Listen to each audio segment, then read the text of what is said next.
تمام سامعین کو میرا خلوص بھرا سلام۔ دوستو، آج کی میری اس ویڈیو کا ٹاپک ہے نامحرم عورتوں کی طرف نگاہ کرنے کا گناہ۔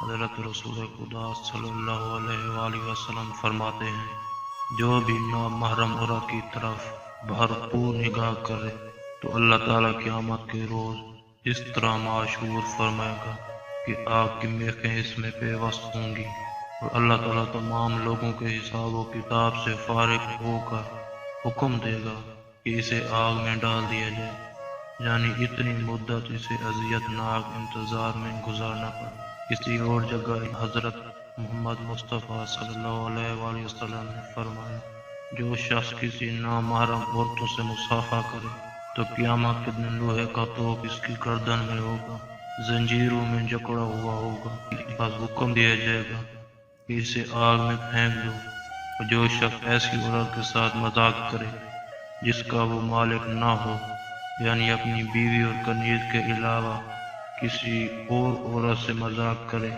تو ہر لفظ کے بدلے میں 1000 سال محبوس ہوگا۔ اور فرمایا کہ جو شخص کسی عورت یا کنیز کے ساتھ فعل حرام کر سکتا تھا مگر خوف خدا کی وجہ سے بچ رہا تو اللہ تعالیٰ جہنم کی آگ کو اس پر حرام کر دے گا اور قیامت کے بڑے خوف سے اسے محفوظ رکھے گا اور بہشت میں داخل کر دے گا۔